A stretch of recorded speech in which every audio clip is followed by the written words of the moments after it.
The table didn't add up. Park Jin-soo had been staring at the laptop screen for 40 minutes already. The third column stubbornly gave a 7% error, and the reason was somewhere in the formula he had written at 2 o'clock in the morning, 3 days ago. Night formulas always contained errors. It was his personal law, tested many times. Outside the porthole, clouds. White, dense, even like cotton wool. The plane flew over them evenly without turbulence. A good flight, calm. He leaned back in his seat, stretched. His neck was stiff. 5 hours at the laptop in an airplane seat was not ergonomics. He took the plastic cup of coffee. It had long gone cold, but caffeine is caffeine. Drank it, grimaced, looked out the porthole. Clouds. Somewhere beyond them, the South China Sea. Somewhere ahead, Manila, hotel, negotiations.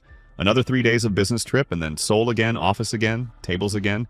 An endless conveyor that he himself had built for himself 5 years ago, and had not stopped since. He was 34.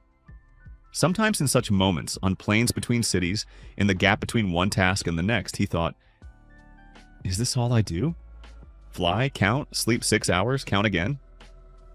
But usually there was no time to think about it. He returned to the table. He found the error. It was there in the third row, a wrong bracket. Fixed it. Recalculated.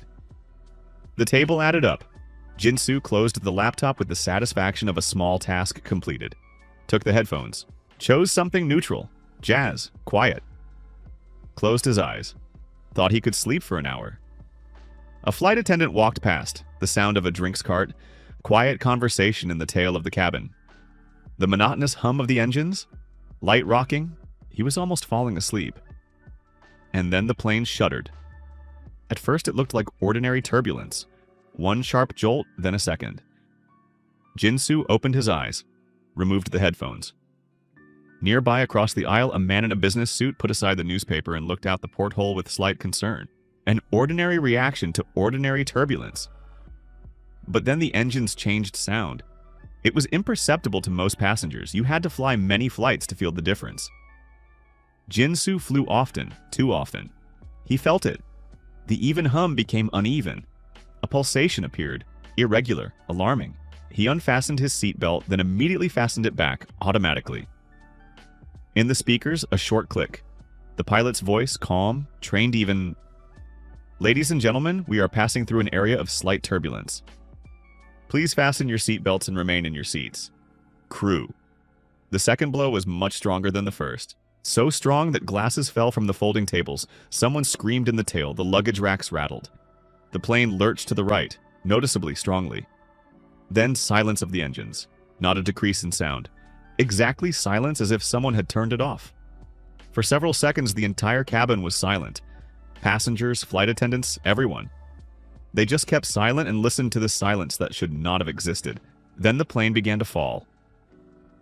What happened next, Jin-soo remembered in fragments. Screams, many, immediately, from everywhere. Someone behind him prayed aloud, quickly, incoherently. A flight attendant rolled down the aisle forward, grabbed a seat, hung on. The laptop flew somewhere under the seat. The plane was falling, nose down. Jin-soo saw in the porthole clouds that were now on the side and not below, and realized that the bank was about 45 degrees, maybe more. Oxygen masks fell from the panels. He put on his own without thinking. His hands did it themselves. Looked to the right, looked to the left. No one nearby. The seats were empty. Then the engines came to life. One, convulsively for a few seconds. The plane jerked. The bank leveled out a little, then silence again. And then very quickly the approaching roar of the wind against the hull, growing to white noise, and through the porthole he saw not clouds but water and greenery and water again. And impact. White light, very bright, too bright. He squinted, then slowly, carefully opened his eyes. Sky, blue, absolutely clear, no cloud, no plane. He was lying on his back on something soft and hot, sand. It was sand. Wet, coarse, warm under the shoulder blades, and cold under the fingers. He lay and just breathed for a minute, maybe more. Every breath checked that the lungs were working, that air was coming in and out, that it was real. Real. His head was buzzing, deep, dull pain behind the temples. Right shoulder, when trying to move the arm, a sharp response signal, not broken, but a serious bruise. Palms, cuts, not deep, already dried, salty taste in the mouth. He slowly sat up. In front of him, the ocean. Calm, blue, lazy waves rolled onto the shore and receded. On the surface of the water, debris. A lot of debris. Plastic, metal, pieces of cladding, suitcases. Something was burning. A small piece of fuselage at the water's edge. Black smoke rose upward. Jinsu turned around. Behind his back, the beach 30 meters wide, white even, and behind the beach, jungle. A dense wall of trees 40 meters high, dark green, impenetrable. Birds screamed inside. He sat and looked at all this. Sat for a long time. Did not get up. Because he understood. This minute was the last minute before. Before it was necessary to start acting, making decisions, taking responsibility for every next step. He felt this threshold clearly. After that, everything would be different. He remembered the table, the third column that didn't add up, the coffee that had gone cold, jazz in the headphones, the thought that he could sleep for an hour. He smiled quietly without amusement. So that's how it is, he said to himself. His voice sounded hoarse, dry throat, seawater. He stood up, swayed, stayed on his feet, took the first step. The first 10 minutes he just walked along the shore. He wasn't looking for anything specific, just moving, letting his body understand that it was working, that his legs held him, that balance was there. His head buzzed less when he walked. Pain in the shoulder, sharp with sudden movement, dull with normal, tolerable, alive, relatively intact. That was already a lot. He walked and looked around methodically, a habit from the army, construction battalion. 3 years taught him to look at space as a task. What is there? Where you are? What threatens? The shore was long. As far as the eye could see in both directions the beach went, curved, disappeared behind capes. The island was clearly large. Not a small rocky atoll, a real one with relief, with jungle, possibly with a river. The plain debris was scattered widely, about 300 meters along the shore. A large piece of the tail section halfway in the water.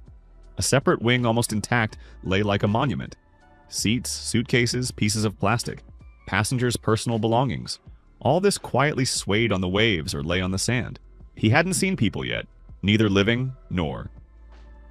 He didn't finish the thought. Concentrated on the shore. On the 5th minute of walking, he saw movement behind a large piece of fuselage about 100 meters ahead. Someone was sitting. He quickened his pace. She was sitting by the wreckage and looking at the water. Small, Jinsu assessed even on approach. Short dark hair in disarray, gray blouse, expensive, businesslike, now torn at the shoulder. She pressed a small bag tightly to her chest with both hands, as if it was the only thing that mattered. Hey, he said. She raised her head. Eyes alive, clear, without the emptiness that happens after real shock. She looked at him calmly, appraisingly, like a person who had already coped with the first wave and was now just waiting for what would happen next. Alive, she said. Voice even. Alive. He squatted down next to her, not looming from above, conversation at the same level. Are you injured? Leg. She nodded down, left shin, a ragged wound 3 centimeters long, blood dried. Not deep. Hurts, but I can walk. Good. My name is Park Jinsu. Lee Hannah. How long have you been sitting here? I don't know. She was silent for a bit. When I woke up, I lay for a while. Then I got up, walked that way, nod to the left. Didn't find anyone there. Came back here. You did the right thing by coming back, he said. No need to go far until we know the island. She nodded without questions, just accepted the information. Is there anyone else? She asked. Looking, he said. With me? Yes. She stood up, wincing but without complaints, threw the bag over her shoulder. They went to the right, found the second one in 7 minutes. Jinsu noticed her first, a dark spot in the wet sand behind a large piece of the tail section, motionless. He quickened his pace, went around the wreckage. The girl was lying face down. 1 second of bad silence, then he lowered himself next to her and carefully turned her onto her back with both hands. She coughed sharply, deeply, spitting out water and something else. Her chest rose, then again, alive. Hannah squatted down on the other side silently, businesslike. Helped the girl take a more comfortable position. Breathe, said Jinsu. Slowly. Like this. The girl breathed first convulsively, then more evenly, then evenly. Opened her eyes, blinked, looked at the sky, then at him, then at Hannah. Where are we? The first question. On an island, said Jinsu. Which one? We don't know yet. He examined her while she was coming to herself. Bruise on the temple visible by the swelling, abrasions on the arms and knees, clothes torn. Nothing critical visible. Choi Yoonji, she said, when she could speak normally. I am Choi Yoonji, Park Jinsu. This is Lee Hana. How many of us? So far 3, he said. We continue to look. They spent another hour examining the entire visible section of the shore, methodically on both sides. Jinsu checked every piece of debris, every dark spot on the water, every object that could be a person. Didn't find anyone else, no living. And others too. He tried not to look for them too attentively with his eyes. Not now. Now was not the time for that. Returned to the girls. They were sitting together by the tail section. Hannah was bandaging her leg with a piece of fabric from a torn shirt she had found on the shore. Yoonji held the end of the bandage for her. They were silent, but the silence was working, not depressed. A good sign. Jinsu sat down next to them, looked at the ocean. The water was calm, blue, debris slowly swayed. The sun stood high, about noon, hot. A bird circled over the jungle far away. No helicopters, no boats, nothing on the horizon.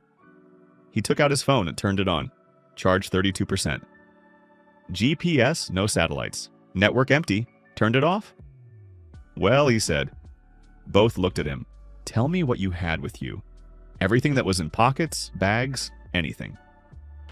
The next hour, inventory. They searched the shore again, now purposefully. Every suitcase, every bag, every container. Jinsu determined what to take, what to leave. The girls carried, stacked in one place. Work calmed. This he knew from the army. When hands are busy with work, the head doesn't go where it shouldn't. By the end of the hour, on the spread piece of cladding lay the following. Water. 8 bottles of different volumes, all sealed, found in hand luggage. A few more broken, loss. In total, about 15 liters. Total. Food, small but varied. In-flight meals in several surviving containers. A pack of nuts, chocolate, canned food. 3 cans without labels. Several packs of crackers. A crumpled banana that Yoonji found in someone else's bag and was as happy about as if it were her own. Tools. Swiss knife from the pocket of a found backpack. Lighter, Jinsu had it with him, remained in his jacket pocket. Metal tube from the plane structure, short, heavy, useful. Several bolts, brackets, a piece of steel wire. Medicine. First aid kit from someone's carrying hand luggage. Plasters, bandage, antiseptic. Small scissors, tablets of several types. Clothes. Several suitcases opened. Various clothes, several pairs of shoes. 1 pair of sneakers fit Jinsu. The girl's own shoes were intact. And the most valuable find, a tourist backpack of medium size. Inside, a sleeping bag for one, a small pot with a lid, a coil of rope 30 meters, a folding shovel, matches in a waterproof container, a flashlight. Batteries alive? Works. Someone seriously prepared for the trip, said Yoonji, holding the shovel. We got lucky, said Jinsu. Very. Hannah looked at the laid-out household, counted, assessed. Water for 3 days with strict consumption, she said. Food less. Correct, said Jinsu. Therefore today, fresh water source. Without water, everything else doesn't matter. Maybe first a signal fire? Asked Yoonji. So that we are found? Jinsu looked at her. She asked seriously, not out of fear, out of logic. Right question. Fire, yes, he said. We'll make it. But first I'll tell you something and I want you to hear it. Don't get upset. Just hear it. They looked at him. The flight disappeared over one of the most difficult areas for search in the world. Thousands of islands, jungle, variable currents. The search operation will begin, that's for sure. But finding a specific island may take days, or more. Pause. Therefore, we do everything at the same time. Fire, yes, as a signal, and water, and shelter, and food also today. We don't wait. We prepare. For long? Asked Hannah. For as long as needed, he said. Silence. Good, said Hannah simply. Yoonji looked at the jungle behind their backs, then back at him. Is there anything dangerous there? I don't know, said Jinsu honestly. But we go together and go carefully. The signal fire was lit on the open shore in half an hour. Jinsu built it in a high place, on a small dune in the center of the beach, visible from the water and from the air. Dry branches, leaves, a piece of plastic from the debris. Plastic gave black, thick smoke, visible far away. They watched as the smoke rose upward, a straight column in windless air. "Is it well visible?" asked Eunji. "From a helicopter, yes," said Jinsu. "We won't be able to maintain it around the clock. Fuel is little. Morning and evening every day." Hannah nodded, wrote it down in her head. "Now water," said Jinsu.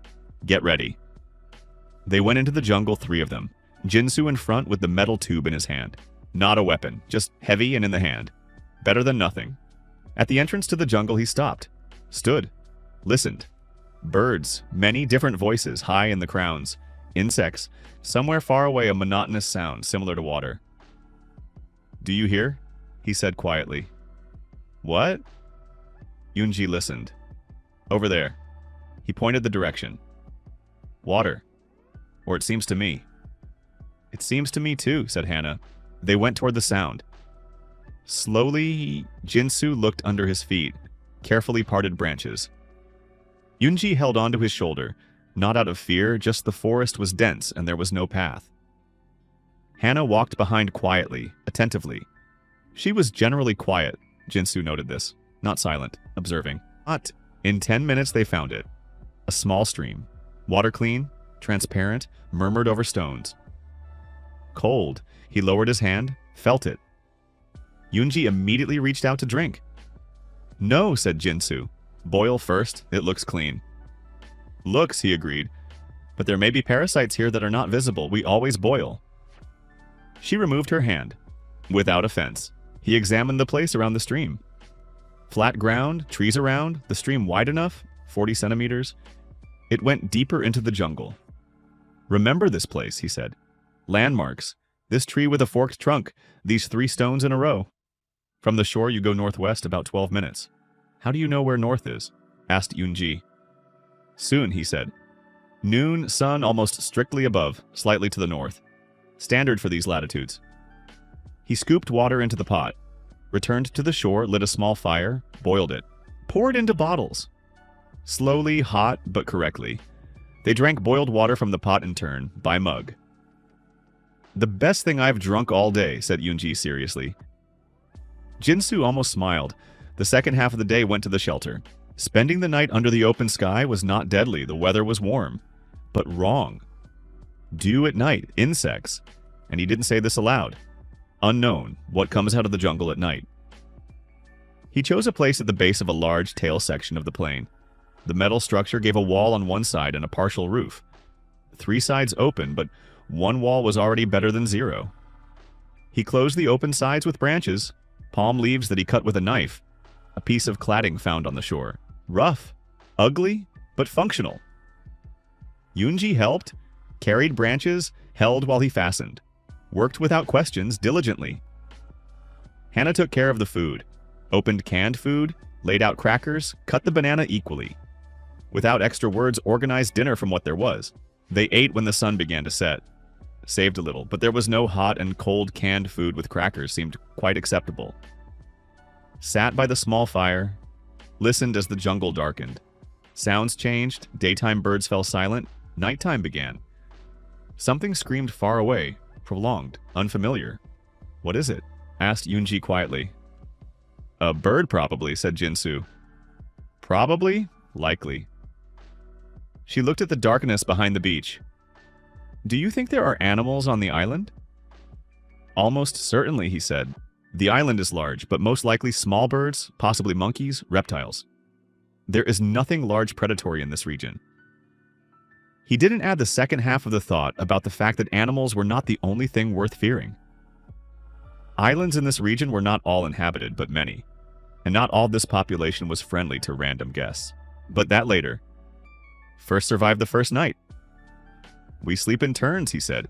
2 hours one, 2 hours the other. "I first, then you." "Why?" asked Eunji. "So that someone always hears what is happening around." Hannah nodded, accepted.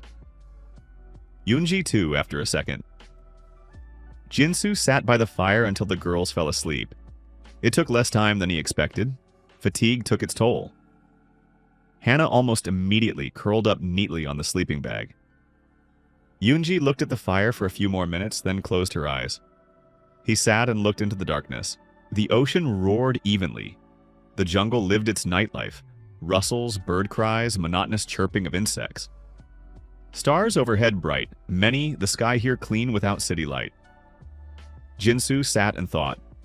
Thought about the table and the laptop somewhere in the ocean now, at the bottom probably. Thought about the negotiations in Manila that would not take place. Thought about the fact that in Seoul the boss would wait for the report on Friday. Then stopped thinking about it. Because all that was not here. Here was the island. Stream 12 minutes from the shore. 15 liters of water. Small supply of food. 2 people who depended on how correctly he thought. And jungle from which nothing had come out yet. Yet? He threw a branch into the fire. Okay, he said quietly, and began to think about what needed to be done tomorrow. He hardly slept all night. Not out of fear, out of thoughts. Lay on his back, looked through the cracks of the homemade roof at the stars and thought. Counted. Planned. It was his mode from the army. When everything is unclear and scary, the best thing you can do is think in an organized way. What there is. What is needed. What to do first. At dawn, when the first gray light touched the horizon and the birds in the jungle began the morning chorus, he got up quietly without waking the girls. Went out to the shore, stood by the water. The ocean was calm. Fog lay at the horizon, low, dense, white. No ships, no helicopters, nothing. Second day. He lit the signal fire, added fresh green leaves. They gave more smoke. White column rose upward. Sat next to it and looked at the fire. And at that moment, something happened inside. Quietly, without drama, just clicked. He remembered the words he sometimes thought on planes between business trips. Is this all I do? Fly, count, sleep 6 hours. Endless conveyor. And thought unexpectedly, almost with a laugh, that the conveyor had stopped. Itself. Independently, without his participation. There were no more deadlines. There was no boss waiting for a report. There were no business trips to Manila and back. There were no tables that didn't add up at 2 o'clock in the morning. There was an island. Stream 12 minutes away. 3 people who needed to survive. He thought a strange thought, but honest, that he hadn't felt like this for a long time. Present. Here. In this particular point. In this particular moment. No layers, no office on top of fatigue, on top of the next task. Just island, dawn, fire, can't sleep. He turned around. Hannah stood behind his shoulder in a jacket buttoned up to the throat, hair tied back. Looked at him calmly. Was thinking, he said. About what? He was silent for a second, then said honestly, about the fact that help may not come quickly. Pause. And about the fact that it doesn't scare me as much as it should. Hannah sat down next to him on the sand. Looked at the fire. Me too, she said quietly. A little ashamed to admit it. Why ashamed? Because you need to be afraid. We are on an island without communication, without food, without anything. She was silent. And I sit and think, well, okay. Jinsu looked at her. Well, okay, he repeated. She nodded, almost smiled. They sat silently for several minutes. The ocean roared. The fog melted as the sun rose. What are we doing today? She asked. Reconnaissance, he said. We need to know the island. What is here, how big it is, if there are other shores. Pause, and choose a place. For what? For a base. Hannah looked at him. Are you serious? Yes, he said. If help comes in a week, we will have a good shelter. If in a month, we will have a home. He looked at the jungle. In any case, we don't lose. Yoonji woke up when the sun had already risen. Came out of the shelter with the look of a person who slept badly and knows it, disheveled with a fabric imprint on her cheek. Looked at Jinsu, at Hannah, at the empty horizon. No one, she said. No one, he confirmed. She nodded, without panic, just accepted the fact. Is there anything? Hannah had already laid out breakfast. Crackers, nuts, half a chocolate bar each. Pot with boiled water on the fire. They ate silently. Economically. Everyone understood without explanations. After eating, Jinsu stood up. Listen carefully, he said. Today, reconnaissance of the island. There are 3 of us. We won't separate. We take water, knife, tube. We leave for a maximum of 3 hours. If we haven't returned by noon, it means something went wrong. But it won't. Where does the confidence come from? asked Yunji. No confidence, he said. There is a plan. These are different things. She thought for a second. Fair. They entered the jungle from the other side, not along the path to the stream, but to the left, where the trees parted a little, giving a wider passage. Jinsu walked first, slowly, attentively, looked under his feet, roots, stones, possible pits, looked ahead, what changes in the greenery. Listened. Yunji held on to him closely, almost touching his shoulder. Hana last looked around periodically. The jungle was dense but passable, not as impenetrable as in movies. Here was an adult forest with high trunks and empty space under the crowns. Lianas, yes, in places. Ferns up to the waist in places. But you could walk. Birds flew away in front of them. Somewhere high, monkeys he heard saw movement in the crowns. Monkeys, said Unji. Yes, many? Enough. This is good. Means there are no large predators. With predators, monkeys do not live on the lower tier. Logical, she said. After 20 minutes of walking, the forest began to change. Trees became lower, gaps wider, underfoot grass instead of foliage. Jinsu stopped. Clearing. Large, about 70 meters in diameter, almost round. In the center, several large flat stones protruding from the ground. Along the edges, trees, but not as dense as before. He walked around the clearing along the edge. Looked. Good relief, slightly higher than the surrounding forest means rainwater goes away, does not stagnate. Open sky, there will be sun. This is important for the garden. Rocks, building material, base for walls.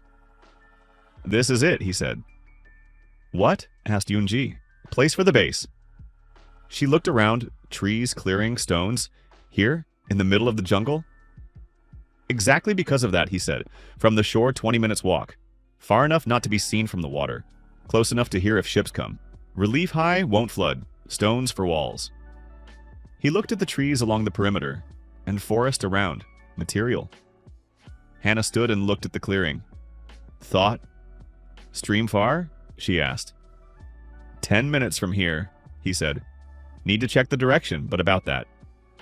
Good, she said simply. Yunji looked less convinced. But if we are rescued in a week, we build everything in vain. No, said Jinsu. If rescued in a week, we spent the week usefully and didn't go crazy from idleness. He looked at her. Construction keeps the head busy. That's also important, she thought. Also fair, she said. They continued reconnaissance for another hour, and found what changed everything. It was beyond the clearing, in the direction he had not planned to go.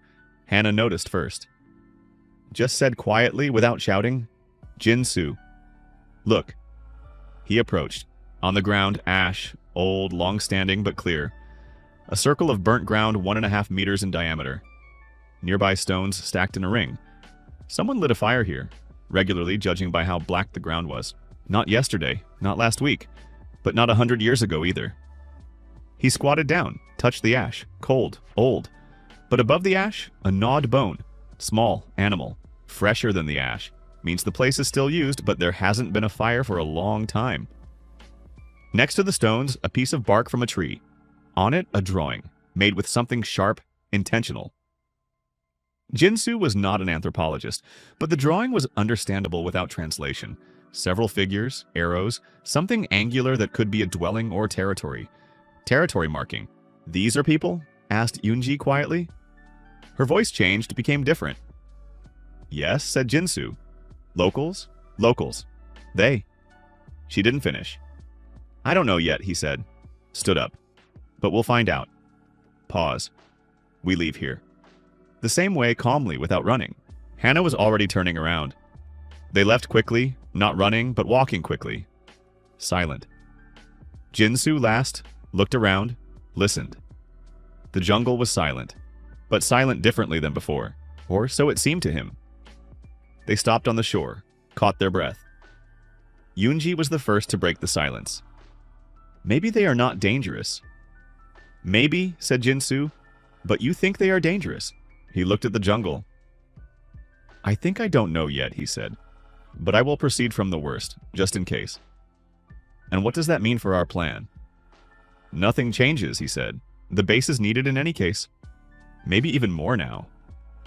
Yunji looked at him for a long time. You are a strange person, she said finally. We were almost killed in a plane crash. We found cannibal traces in the jungle, and you say nothing changes, as if this is a working meeting. Jinsu looked at her. Not cannibal, he said. So far just traces of presence. And the bone? Animal bone. And if they eat people? Then, he said calmly, we need a very good base. Yoonji opened her mouth, closed it, shook her head. Working meeting, she repeated. Hannah looked at both, and for the first time since the crash, quietly, almost imperceptibly smiled. The third day began with the decision that Jinsu had made the night before. Not to wait, to build. Not as a temporary shelter, but as a real one. Solid. One that would withstand rain and wind, protect from what lives in the jungle, and stand for a long time. He explained to the girls in the morning briefly, point by point. The stages are as follows. First, tools. Without tools, there is nothing to build with. Second, clearing the clearing. Third, foundation and walls. Fourth, roof. Fifth, perimeter. Then farm, supplies, improvements. How much time? Asked Hannah. First stage today, if we work well. Tools from what? From what we have. He laid out the finds in front of them. Swiss knife, metal tube, bolts, wire, pieces of metal from plane debris. We have a knife. We will make an axe. Hammer. We will find a suitable stone. Saw from a metal strip from the debris. Do you know how to make an axe? Asked Yoonji. I've seen how they are made, he said. That's not the same. No, but I'll try. The axe took 3 hours. He found the right stone on the shore. Flint-like, flat on one side and sharp on the other by nature. He worked it with another stone methodically, without haste. Knocked off the excess, sharpened the edge. Yoonji watched the first half hour, then she couldn't stand it. Took a second stone and began to help. Awkwardly but diligently. Are you learning? Asked Jinsu without raising his eyes. I'm watching how you do it, she said. That's not the same. She laughed unexpectedly for herself shortly. Fair enough. The handle was a straight branch of hardwood, split at the end. He inserted the stone into the split, tied it with wire from the debris, tightly several layers, ready. He took the axe, tested it, hit the trunk of a small tree nearby. He felled the tree not with the first blow, but with the fifth.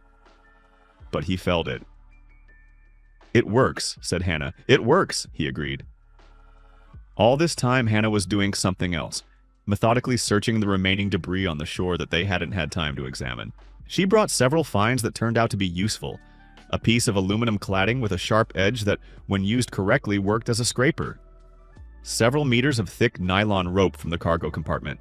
A small wrench from the maintenance kit, unclear how it ended up on the shore, but it did. You search well, he said. I'm an accountant, she said. We are used to finding what is hidden. By the evening of the third day, they had the following. 1 stone axe working, aluminum scraper. Hammer. Stone on a handle using the same scheme as the axe. 30 meters of nylon rope, plus 30 from the tourist backpack. Folding shovel, not much. But with this, it was already possible to build. Tomorrow we start the clearing, said Jinsu. They ate less than the day before, saved more strictly. He didn't say it aloud, but both understood themselves. Yeonji was the first to say, we need different food, not what was left from the plane. Yes, he said. Fish? Fish. Plus fruits, there should be some here. Plus what the farm will give later. How do we catch fish without a rod? We'll make a rod. Wire for the line? Hook, bend and sharpen a bolt. Pole for the rod. When? After the first floor of the base. And hunting? Asked Hannah. Monkeys, birds, said Jinsu. A spear can be made from a long branch with a sharpened end. But hunting is later.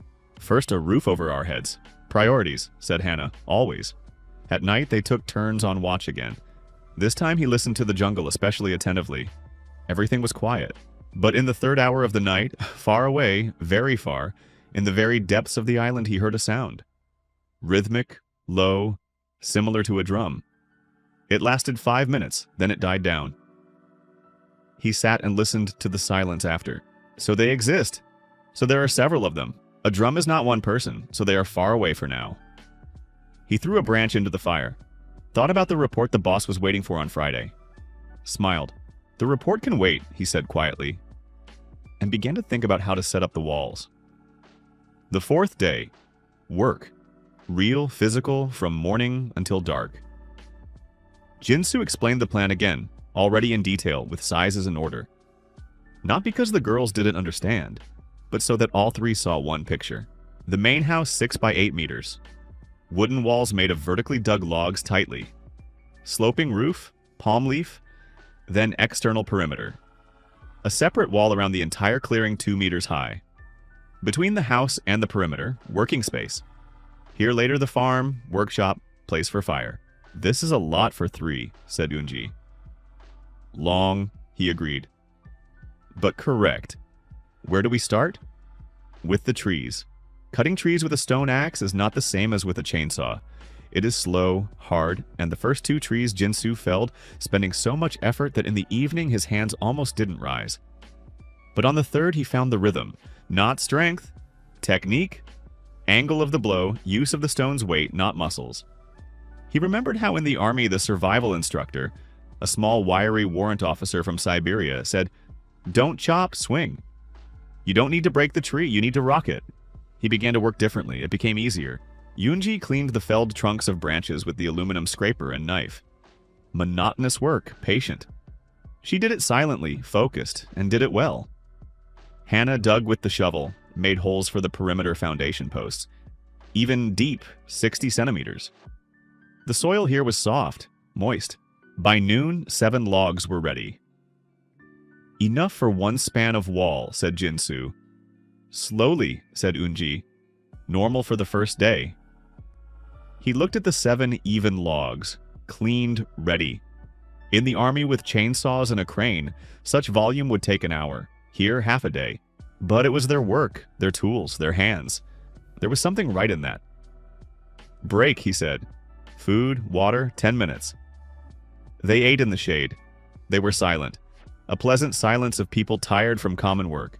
Eunji took off her shoes and massaged her foot. Hannah drank water slowly in small sips. I thought this would be scarier, said Eunji suddenly.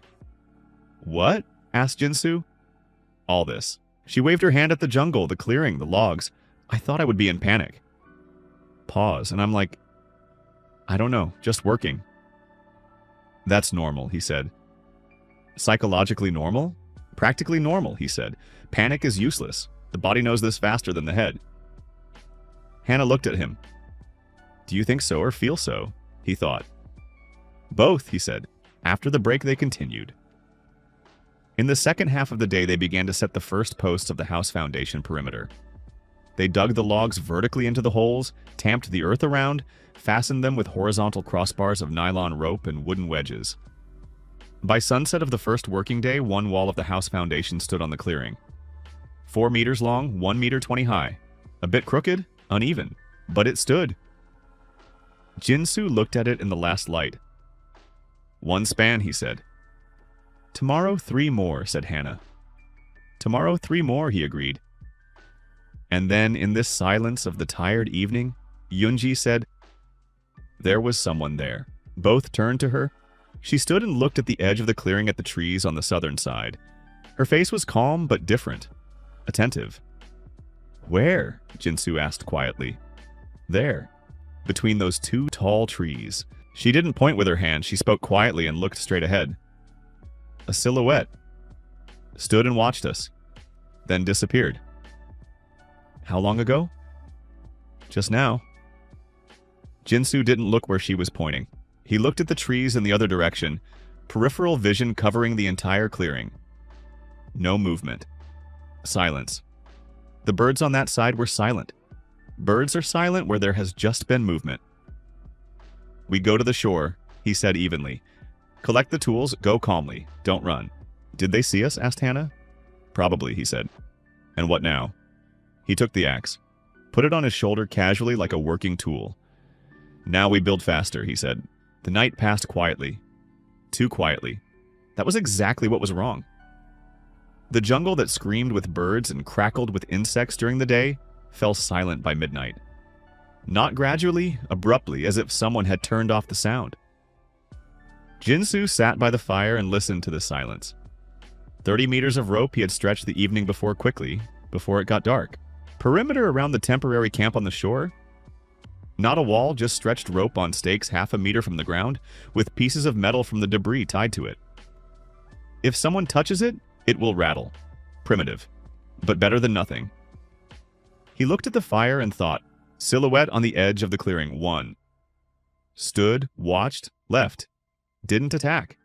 This could mean several things. A scout came to see what kind of people reported to the others. Or just a curious one person from the tribe stumbled upon them by chance. Or part of a group they didn't notice. Unknown. The unknown is what you need to work with, not fear. He took out his phone, opened notes, began to write briefly, schematically. What we know. The island is inhabited, at least one tribe. Territory is marked, drawings on bark, old fire pits, active. Someone watched us today. Drums at night the day before yesterday means there are several people, there is organization. What we don't know, are they hostile to strangers? How many there are? How far their main settlement is? Did they see the plane? Almost certainly they did. What to do? Do not provoke. Do not go deeper into the island beyond the clearing, build quickly. Perimeter first priority, before the roof. Closed the phone, looked at the sleeping girls, both in the shelter, Hannah on the sleeping bag. Yoonji curled up on someone else's jacket they had found in a suitcase. Alive. Intact. Sleeping. His job was to keep it that way. Morning of the 5th day. He woke them earlier than usual when the sky was still gray, birds just beginning. We changed the order, he said without preamble. Perimeter of the clearing before the house walls. First the fence, then everything else. Hannah nodded. She thought the same. He saw by her face. Yeonji looked serious. Because of yesterday? Because of yesterday. Will they come? I don't know, he said. But if they come, it's better to have a fence. They had breakfast quickly, got ready, and went to the clearing with tools, with rope, with a supply of water. Jinsu glanced back at the shore one last time, at the signal fire that Hannah had lit before leaving. Smoke rose vertically in the windless morning air. Someone sees it there, far away. Or not.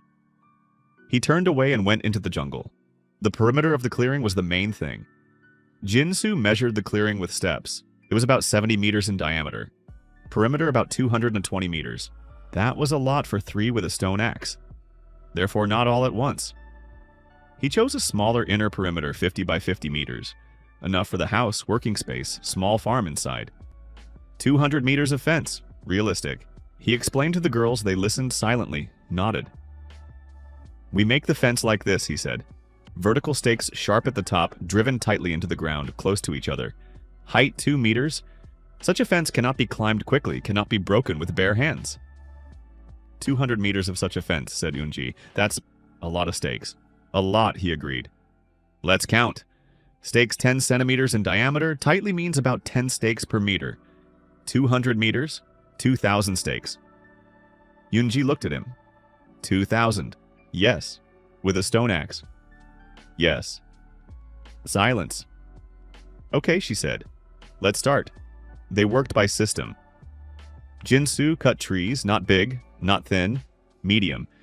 Each tree gave 2 or 3 stakes after processing. Yoonji processed the felled trunks, cut them into pieces of the right length, sharpened the end with scraper and knife. Hannah drove the ready stakes into the ground with a heavy stone like a sledgehammer, evenly, tightly. Division of labor, each does one action, doesn't switch. More efficient.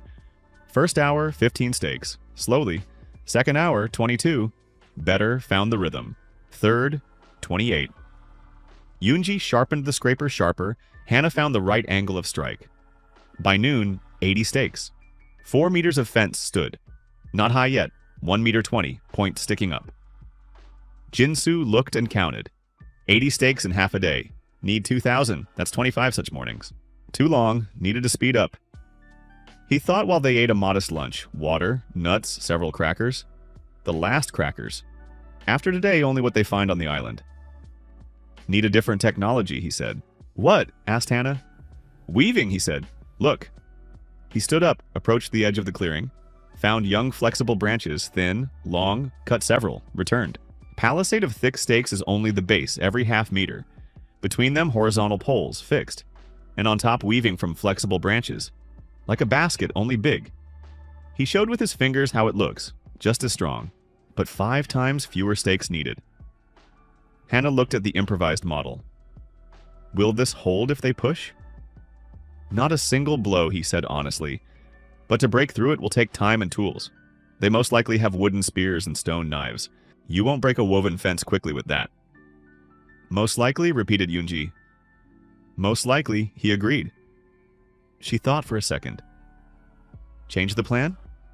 Change. With the woven technology, things went faster. Much faster. By the end of the 5th day, 20 meters of fence stood. Not 2 meters high, 1.5, but dense even, with sharpened stakes every half meter. Jinsu stood and looked at the work. 20 meters out of 200. A tenth. Good, he said. Good? Yoonji looked at him with a slight laugh. We did 10%. Good because yesterday it was 0, he said. Progress is not about the finish. It's about today being more than yesterday. She looked at him for a second. Do you always think like that? I try. Does it help? Today, yes, he said. On the 6th day, they found food. Hannah discovered it first. She went for water to the stream and noticed on the way. A not very tall palm with green fruits in the crown. Not coconut, another, local. Fruits small, oval. Jinsu climbed up. The trunk not thick, could be hugged with hands. Cut several fruits. Tried carefully, a small piece on the tip of the tongue. Sourish, not bitter. Good sign. Slightly astringent. We wait an hour, he said. Why? Asked Yoonji, checking the reaction. If something goes wrong, I'll know not to eat it. What? You deliberately try a questionable fruit? Someone has to, he said simply. I already tried. It's unreasonable to risk all 3. Yoonji looked at him. That's noble. And a little crazy. In an hour, we'll say which of the 2. In an hour, everything was normal. An hour. Stomach didn't hurt, head didn't spin, nothing on the skin. We eat, said Jinsu. They ate right there by the palm, all 3. Sour, juicy fruits after days of crackers and canned food seemed incredibly tasty. 3 more such palms and I'm a happy person, said Yoonji with a full mouth. We look for them after work, said Jinsu. After work, she echoed. Of course, after work. But she smiled. That same day, they found something else. Jinsu was looking for flexible branches for weaving. Walked along the edge of the clearing, cut the needed ones. Went a little further than usual, and saw tracks.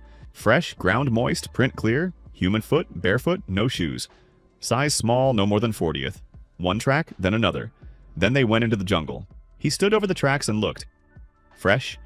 Today's maybe morning, maybe an hour old. Small foot, young or short person. Watched how we build. Again. He didn't call the girls, remembered the place. Returned to work. In the evening by the fire, he said briefly, Saw tracks today. Fresh. Someone watched us. Silence. Every day? Asked Hannah. Probably. They don't attack. No. Why? I don't know, he said. Maybe they are studying us. Maybe waiting for something. Maybe they have rules not to touch until the boundary is violated. What boundary? Asked Yoonji. That's why we need a perimeter, he said, so that our boundary is visible. Clearly, here is ours. Further is yours. Will this help? Most tribes have respect for someone else's territory, he said. A visible boundary is a language everyone understands. And if it doesn't help? Then we will have a fence, said Jinsu. The next 12 days, work. Clean, heavy, methodical work from dawn to sunset. Jinsu didn't keep a detailed diary. Just noted in the phone every evening. What was done, what tomorrow, what changed. He allowed himself to read these notes on the 17th day. Day 6. Fence 35 meters. Found a palm with fruits.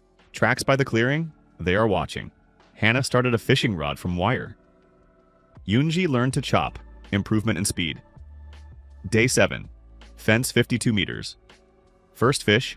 Hannah caught 3 small river ones in the stream. Fried on coals, tasty. Found 2 more palms with fruits in a tree with something like wild bananas. Small, sour, but edible. At night, drums closer than before. Day 8. Fence 70 meters. Started the house foundation. 4 corner posts dug in, first horizontal beams. Yoonji found clay by the stream bank. Idea to smear the gaps in the walls. Works. Saw tracks again. Now already 2, different foot sizes. Day 9. Fence 90 meters. Half. House walls 1.5 meters on 3 sides. Hana catches fish daily. 5 or 6 pieces, this is our main protein. Made a spear, long branch, end sharpened and hardened on fire. Now each has a weapon, gave Yoonji the metal tube, Hana the knife. Day 10. Rain. Strong all day. Worked despite it. Got wet, but filled all containers with water. Now reserve about 30 liters. Discovered that the woven fence under rain swells a little and becomes denser. Good. Made an awning by the house wall. Palm leaves on horizontal poles. Under it, dry. Day 11. Fence 130 meters. House walls fully. 4 walls 2 meters high. Started the roof. Yoonji came up with reinforcement for the woven fence. Diagonal branches woven crosswise. Stronger. She knows how to think spatially. Designer, after all. Day 12. Roof ready. Sloping palm leaf in 4 layers. Holds under rain. Inside dry, checked under evening rain. Slept the first night in a real house. Quiet, warm, without wind. Yoonji said, "This is the best house I've lived in." Laughed. We all laughed. Hadn't laughed for a long time. Day 13. Fence 170 meters. Started the workshop. Separate awning inside the perimeter. Their tools, their work. Found the stream's exit to the shore. Can make a diversion right to the base perimeter. Water close. Hana began planning beds. She knows gardening, says she did it with grandmother in childhood. Day 14. Night incident. At 2 o'clock at night, noise on the eastern side of the perimeter. I woke up earlier than the signal rope rang, simply heard. Went out with the spear.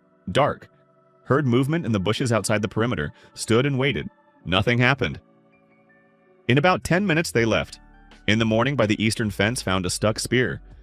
Wooden with a bone tip. Just stood in the ground outside. Jin-soo closed the notes. Looked at the spear, he brought it to the camp, placed it by the workshop wall. Studied it for a long time. Fine work. Bone sharpened neatly, tied tightly. These are not savages, these are people with skills and traditions. The stuck spear was a sign.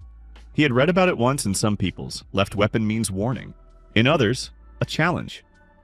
In third, marking of someone else's territory. What it means here, unknown. Is this bad? Asked Unji in the evening when he told them.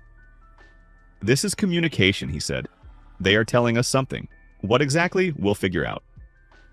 How? We'll answer, he said. How do you answer a stuck spear, he thought. I don't know yet, he said, but we'll come up with something. The next morning, Jin-soo got up before dawn. Took the spear, not his, theirs. Went outside the perimeter alone. Hana wanted to go with him. He refused. If 2 or 3, it's a squad. 1, it's a messenger. Or a sacrifice, she said. We'll see which of the 2. He went out through a small passage in the fence that he had left specially. The only entrance easily blocked by a log. Closed it behind him. Went to the eastern side of the clearing, to where they came from at night. Stopped 2 meters from the edge of the trees. Stuck their spear back into the ground where he took it from. Neatly, vertically, as it stood. Stepped back a step. Took out his spear. Stuck his own next to it, homemade from a stick with a burned end. Placed them parallel, the same. 2 spears, side by side, stood. Looked into the dark trees. The jungle was silent. Birds were just waking up. First voices in the crowns. He turned around, went back to the base, didn't hurry, didn't look back. Entered through the passage, closed with the log. And that's all? Asked Yoonji. And that's all. What did that mean? Your spear next to mine, he said. Not against. Side by side. Pause. We'll see how they read it. The answer came on the 3rd day. They were working. The fence was almost finished. 20 meters left. Yoonji was weaving, Hana driving stakes, Jin-soo chopping the next tree. He heard first, not noise, voice, human, male, saying something in a language Jin-soo didn't understand. Once, loudly, all 3 froze. Jin-soo slowly put down the axe, took the spear calmly without sharp movements. Stay here, he said quietly. Don't move. Approached the eastern fence, looked through the gaps in the weaving. On the edge of the clearing beyond the fence stood a man. Not tall, dark-skinned, muscular. About 30, hard to say. Loincloth of leather, beads of animal teeth around the neck, spear in hand. Holds it vertically, tip up, not a combat position. Looked at the fence, at Jin-soo through the gaps. They looked at each other for several seconds. Then the man slowly raised his free hand palm forward. Open palm, empty hand. Jinsu looked at him, then slowly raised his own hand too. Open, palm forward, through the weaving of the fence. The man looked, then lowered his hand. Said something short, one word. Turned. Went into the jungle. Jinsu stood by the fence for another minute. Listened as the steps receded. Then silence. Returned to the girls. What was that? Asked Yunji. She looked through the gaps from the other side. Negotiations, said Jinsu. Successful? I don't know yet. He took the axe, but he came with an open palm. That's good. And left without attack, said Hannah. That's better, he agreed. Day 18. Jinsu stood in the center of the perimeter and looked. Fence 200 meters, 2 meters high, dense weaving with diagonal reinforcement, sharp stakes on top every half meter. Only entrance, eastern side, heavy log bolt. From inside by the entrance, constant supply of stakes as reserve weapons. House 6 by 8 meters, log walls 1 meter 20, on top weaving and clay plaster. Sloping roof, palm leaf, 4 layers, doesn't leak. Inside 3 sleeping places from cut poles with mats from palm leaf, water storage, food storage, workshop, separate awning by the northern wall. Their tools already not 2 items, more than 20. Stone axe, hammer, scrapers of different sizes, several sharp stakes as chisels, woven baskets for storage, clay pots. Imperfect. The first few cracked during firing, but the 4th and 5th held water. Small farm in the southwestern corner of the perimeter. Hannah cleared and plowed with the shovel a plot of land 3 by 5 meters. Planted for now only what they found. Tubers of a wild plant similar to taro, several types of leafy greens that she identified as eatable by smell and appearance.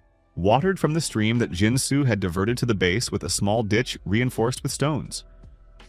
Water supply, the diversion from the stream entered through a small hole in the northern wall of the perimeter. The flow was weak but constant. The reservoir, a pit lined with clay, held about 50 liters of water. The observation platform, he built at last, on the eastern wall where that man had appeared from. A platform of poles 1 meter by 1 meter, at a height of 2.5 meters. From it, the jungle was visible for about 30 meters. Jinsu stood in the center of all this and thought. 18 days. 3 people, a stone axe, 0 technology. Well... Yunji approached and stood next to him, looked in the same direction as he did. There is still work, he said. Of course there is, she said. But look at what already exists. He looked. The house, the fence, the farm, the workshop, water. Do you know what I thought yesterday? Said Yunji. What? That I don't want to leave. He looked at her. She was smiling, not widely, but genuinely. Strange, right? She said. A month ago I was flying to Boracay because I finally wanted to rest. 3 years without a proper vacation. Pause. And it turned out that rest is this. Doing something with your hands. Building, seeing how it grows. This is not a vacation, said Jinsu. No, she agreed. Better. Hannah approached with fish on a homemade stringer, 4 pieces. Dinner, she said. Good ones, said Jinsu. Larger than usual. Found a place in the stream where they stand in the shade. There are always bigger ones there. They went to the workshop. Hannah cleaned the fish quickly, already habitual. Yunji lit the fire. She no longer needed to be taught. Jinsu cut greens from the farm. They cooked in silence, a pleasant silence of people who had been doing a common thing for a long time. Jinsu thought about what Yunji had said. I don't want to leave. He didn't say it aloud but realized he thought similarly. 5 years of conveyor, tables, business trips, 6 hours of sleep. And for the first time in 5 years, he went to bed in the evening with the feeling that the day had passed correctly, that he had done what was needed with his hands here now. Ate when he was hungry, slept when it was dark, built while it was light, simple, right? He caught himself on this thought and stopped it, because there were girls who needed to go home. There was a life that was waiting. There was a family for Hannah, she had mentioned it briefly once. His job was not just to survive, to return them home, but for now he cooked the fish, and ate, and looked at the stars above the open space inside the perimeter. On the 21st day they came, not one person, several. Jinsu was on the observation platform, morning watch his habit. He saw movement in the jungle first, 3, then 2 more, then more. The figures moved toward the clearing from the eastern forest side. They weren't hiding, they walked openly.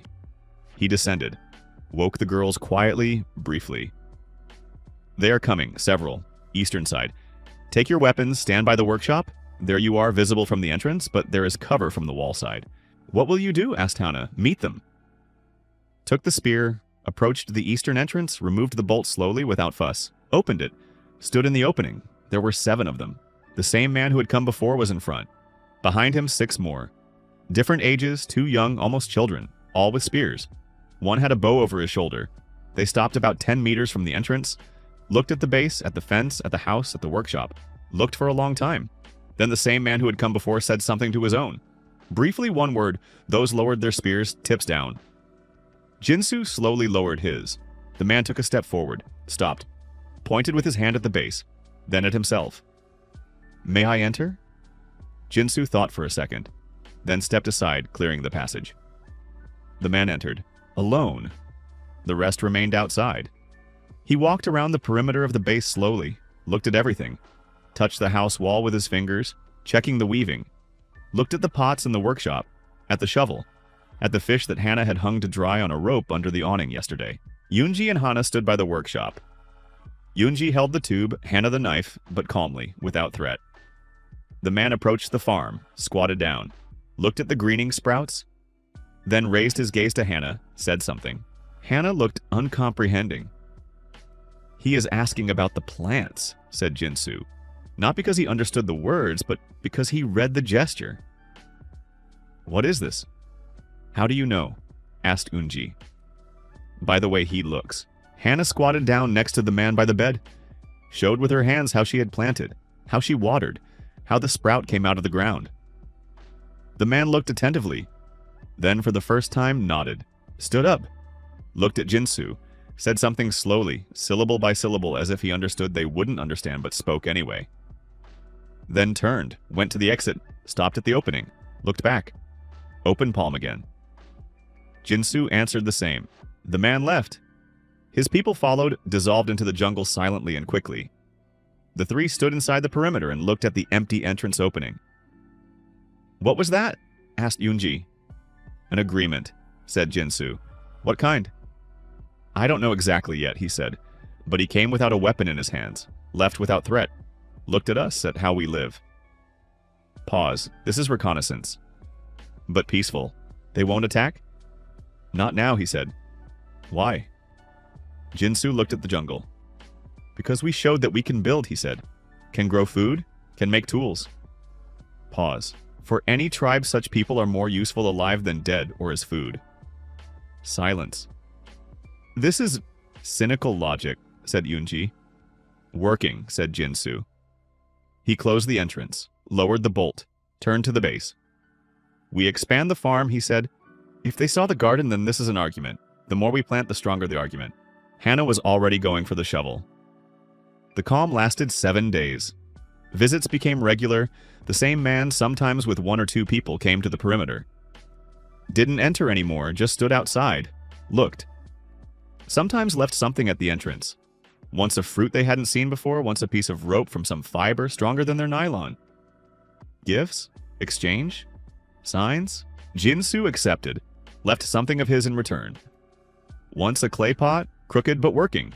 Once fish on a stringer, 5 pieces. A silent trading post. Contact was being established. Slow, careful, without words. Language of gestures, objects, distance.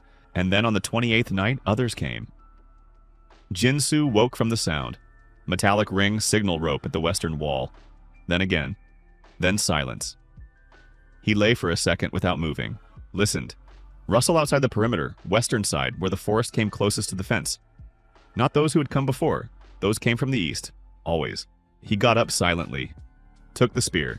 Touched Hana's shoulder, she woke instantly. Showed with a gesture, quiet western wall. Then Yoonji. She slept more soundly, had to shake her. Opened her eyes, saw his face, immediately became different, collected. All 3 to the western wall. Jinsu climbed onto the platform. He had made a second one at the western wall last week. A premonition. Carefully.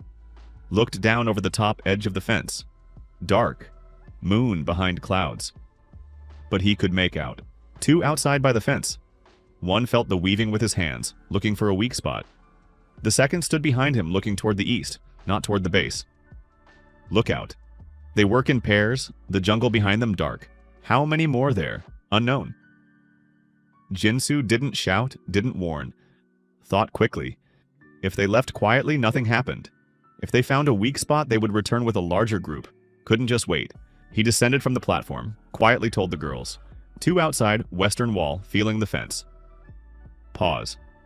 Hannah to the eastern entrance, stand there, watch if there are more from that side. Yoonji here by the wall. If they break in, you shout. And you? Whispered Yoonji. I go out. Alone? 2 against 1 is noise they will hear from afar. 1 is quiet. He approached the eastern entrance, not the western where they stood. The eastern was on the other side. Removed the bolt, went out. Night. Warm, humid, cicadas. Moon behind cloud. He walked along the outer side of the perimeter clockwise. Slowly, on the grass, silently. Spear horizontal with both hands. Turned to the corner. Saw both with their backs to him.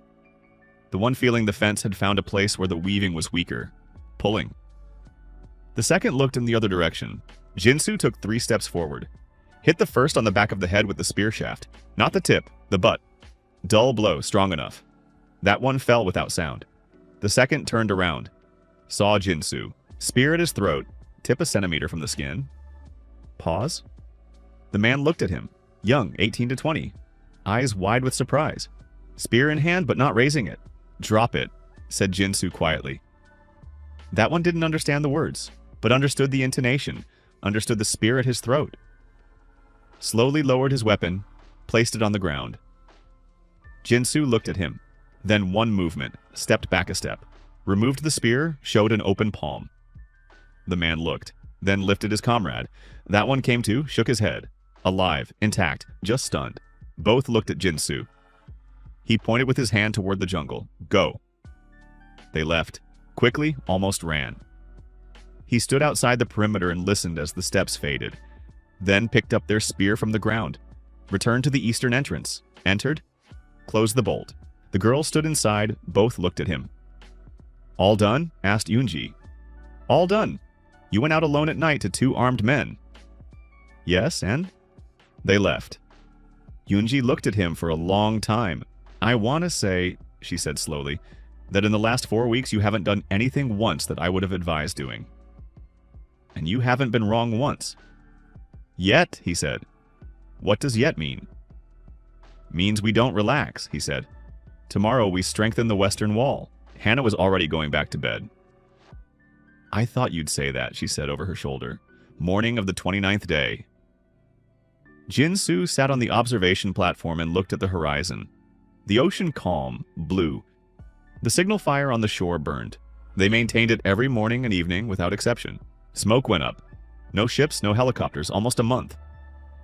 He opened the phone. Charge 8%, almost dead. Opened notes. The last entry was 3 days ago. He had written it in the evening after the visit of that man from the east. I think that they are no longer looking for us or are looking in the wrong place. I think about what to do if this is forever. Forever is a different horizon, different tasks. What is needed if forever? More food. Expand the farm threefold, more water, increase the reservoir, medicine. Soyeon would know. Hannah read about it, says some plants are antiseptic. Protection. Strengthen the western wall. Think about ditches. Contact with the locals. Language at least basic. Trade. And one more thing, the most important. They must want to stay alive not just because it is scary to die, but because there is something here worth it. He closed the phone, looked at the base from below. The house real, warm, the farm greening, the workshop full of tools. The fence stands. Beyond this fence, the jungle. In the jungle, people complex, misunderstood, dangerous, but people, with whom one can talk. Slowly, without words, through fruits and spears and open palms. And 3 people inside the perimeter. He heard Unji humming something quietly in the workshop to herself while weaving a basket. Saw Hannah watering the beds carefully, from a ladle, each sprout separately. Alive. Real. Jinsu sat on the platform and thought about the table that hadn't added up on the plane. About the business trip to Manila. About the boss who waited for the report. That was long ago, he thought. Or it seems long ago. Then he took out the last tool he had made 3 days ago and hadn't shown the girls yet. A small wooden board, flat, carefully planed. On it with charcoal neatly. A list, not tasks, not a plan. Just words, what they had done. Day 1, fire. Day 2, water. Day 3, place. Day 18, house. Day 21, first guest. Day 28, first night watch. Chronicle, he added today's day. Day 29, I look at the horizon. No ships. There are 3 of us alive and intact. The base stands, closed his eyes for a second. The sun warmed his face, morning, not harsh yet. Jin-soo. He opened his eyes. Yoonji stood below by the platform, looking up. What? Hannah says that on the northern section of the farm something new has sprouted. We didn't plant it ourselves. I'm coming. He descended from the platform, went to the farm. The horizon behind his back was empty as always. But ahead were the beds with new sprouts. There was Hannah, who had squatted down and touched the earth with her hands. There was Yoonji, who watched him walk and smiled slightly. There was this day, and tomorrow would be too. The 30th day began with rain.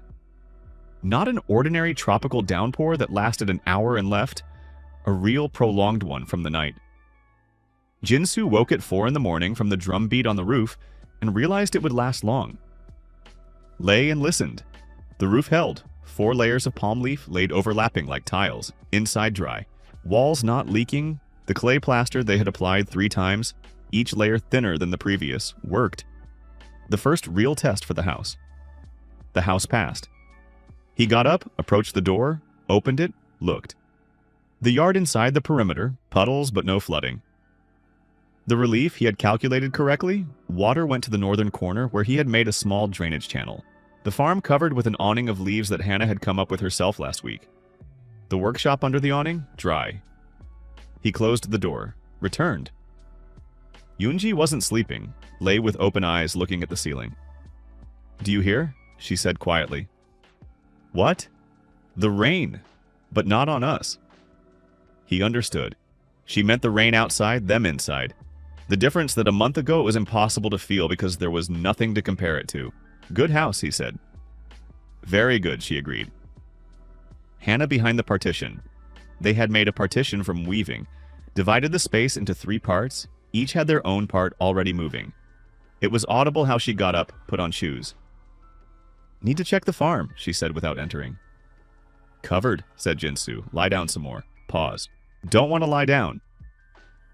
Hannah was like that. If she woke up, she got up. Couldn't lie idle physically. Then collect water, he said. Rain is a good chance to replenish the reservoir. This was a plan they had discussed long ago. Rainwater collection system. Palm leaves as a gutter, water flowed along them into the reservoir. Jin-soo had made the structure a week ago. Hadn't tested it yet in real rain.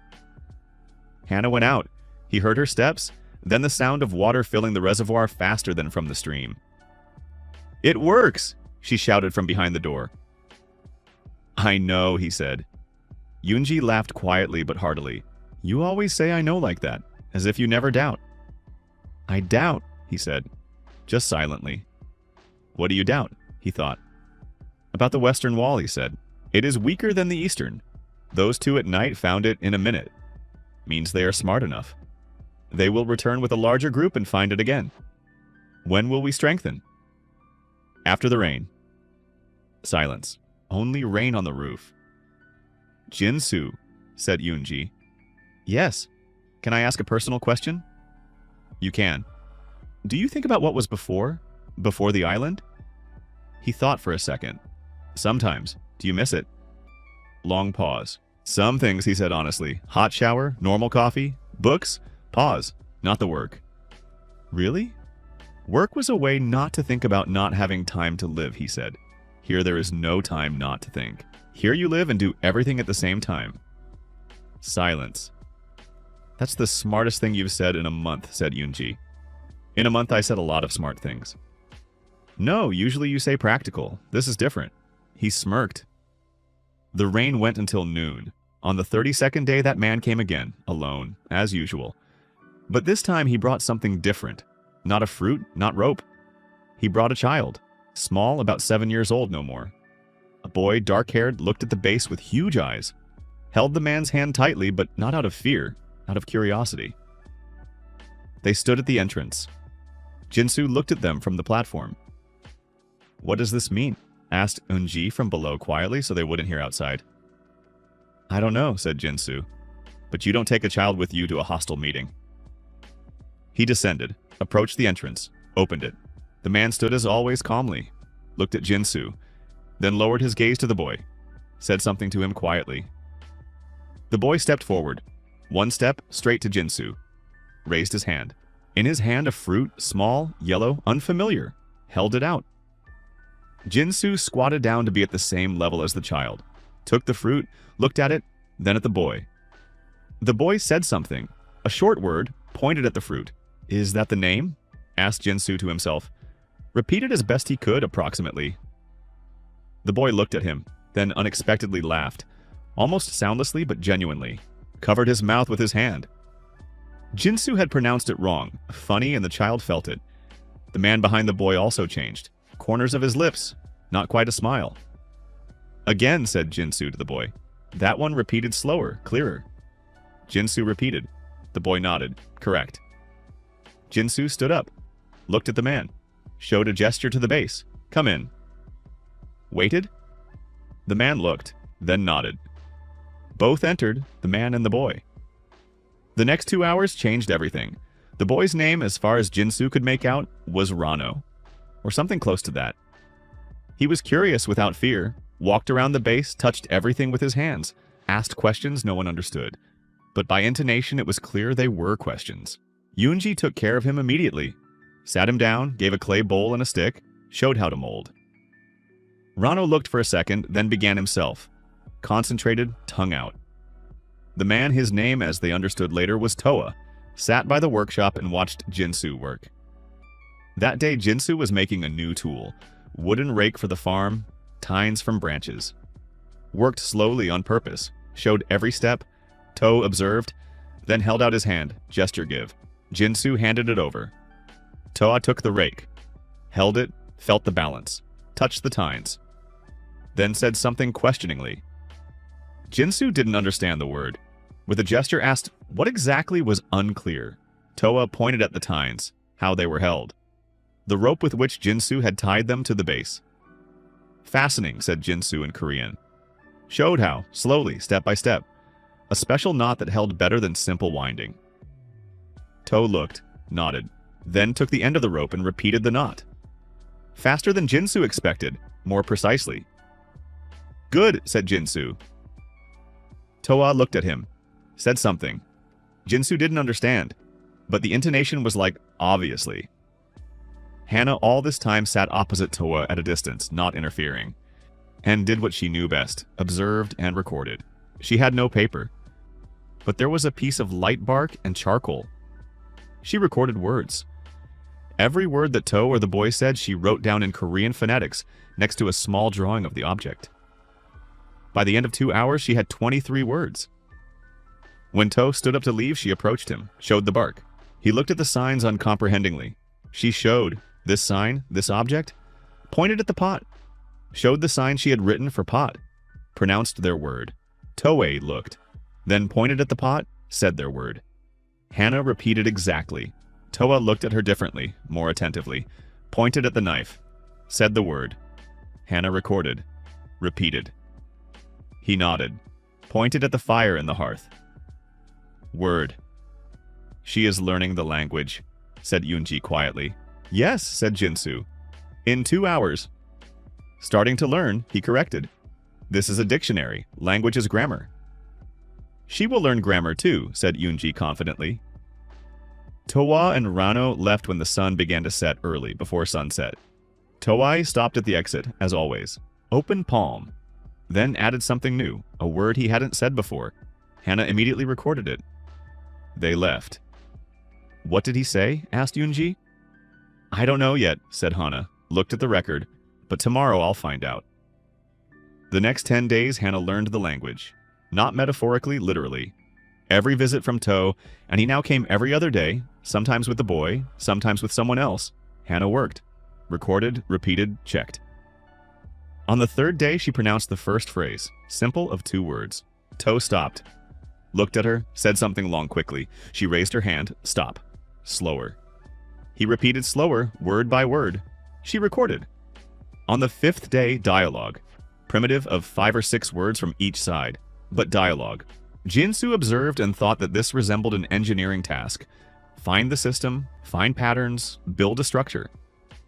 Hannah approached the language like accounting, methodically, without gaps, checked every new rule on several examples before accepting it. On the 10th day, she translated. Toei said something, a long phrase pointing west. Hannah listened.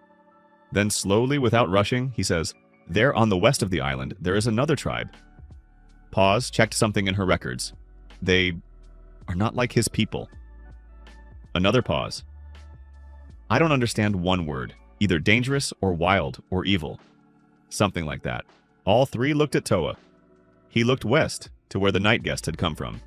Face serious. Not fear, warning. Those two at night, said Jinsu. His enemies? Asked Unji. Hannah asked Toa briefly, one word. He answered, and his answer was long. Hannah listened, translated gradually in pieces. His tribe and that tribe, long, not together. She frowned at unfamiliar words. Earlier there was one people. Then something happened. They split. Now border. West theirs, east his. Pause. We stand on the border, almost exactly.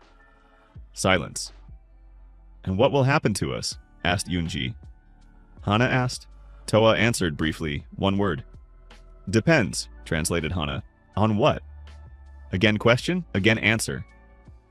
Hannah looked at her records, then raised her gaze. On whose side we choose. In the evening, a long conversation by the fire. Toe left. The three of them sat in the workshop. Fire in the hearth, outside cicadas chirped. Quiet as it had become every evening now. Neutrality, said Jinsu. He said it is impossible? Asked Unji. No. He said it depends on our choice, said Hana. That doesn't mean neutrality is impossible. Maybe he simply didn't consider such an option. Because for them it is not an option, said Jinsu. One island, 2 hostile tribes, no neutrals. We appeared and immediately became a resource or a threat. For both, said Hannah. For both, he confirmed. The western ones came at night to feel our wall, said Yunji. That is not a neutral signal. No, the eastern ones, Toa, come openly with a child with gifts. Yes. Then what to choose? Caution, said Jinsu. Toa may be conscientious or clever. These are different things. Pause. Friendship with one tribe is automatically war with the other. And if war comes anyway? Asked Hana. If the western ones decide we are already enemies? Then it's good we have a fence, said Jinsu. And that there are only 3 of us against a whole tribe, said Yunji. Yes? Silence. So the base, said Yunji. Not a question, a conclusion. We make the base stronger, much stronger, before deciding anything. Yes, said Jinsu. What exactly? He stood up, approached the wall of the workshop where his wooden chronicle board hung. Next to it another board on which he had been drawing the base plan for the last week, from top to bottom with dimensions. Showed it. A ditch, he said, around the entire perimeter outside the fence. 1 meter 20 deep, 1 meter wide. Sharpened stakes at the bottom pointing down. Across the ditch, a bridge at the entrance that can be removed. How much to dig? Asked Yunji. 200 meters in length, 1 meter in width, 1 meter 20 in depth, he said. A lot. Again a lot. But after that I want to sleep peacefully, he said simply. Yunji looked at the plan. What else? An observation tower, he said. Now the platforms are 2.5 meters. We need a real tower at the entrance, 5 or 6 meters. To see the island far. 5 meters high without metal and concrete, said Yunji. Wooden log structures were built like that for 1,000 years, said Jinsu. Logs on top of logs, tied together, stable. Anything else? A second exit, he said. If the western wall falls, we need a way to leave. Hidden, camouflaged. On the northern side. Hannah recorded on her bark neatly. Weapons? She added without raising her eyes. Yes, said Jinsu. Bows. Toa has a bow, I saw it. So there is suitable wood on the island. We need to find it, bend it, string from, he thought, from that fibrous rope that Toa brought. Strong. Do you know how to make a bow? Asked Yunji. I've seen how they are made. They made them, she interrupted. I know. We've seen how they are made. This time I read about it, he said. Army Survival Manual. Chapter 14. Remember Chapter 14 of the Army Manual? I read a lot on planes, he said. Yunji looked at him, shook her head. Okay, she said. Do we start with the ditch? We start with the ditch. Digging a ditch is not interesting. It is monotonous, hard, slow, and after the first day, every muscle you thought you had hurts. But Jinsu dug. He measured the perimeter outside the fence, 1 meter from the wall, stuck in pegs, stretched the rope a straight line, started with a shovel. The topsoil was soft, came out well. Lower, denser, even lower, clayey, heavy. Yunji worked next to him. Jinsu had made a second tool, something between a hoe and a scraper, from a flat stone on a handle. She loosened, he scooped the earth with the shovel. Hana carried, filled woven baskets and took the earth aside. Didn't throw it away, stacked it by the northern wall of the perimeter. Why there? Asked Yunji at the end of the first day. An embankment, said Jinsu. From this earth we make a rampart inside the perimeter by the western wall. 1/2 meter high, additional protection from inside. You think 3 steps ahead. I try for 5, he said. For the first day, 8 meters of ditch, 1/2 meter deep. Little. But then To came. He came at the usual time, before noon, alone. Saw the ditch, stopped, looked, then looked at Jinsu.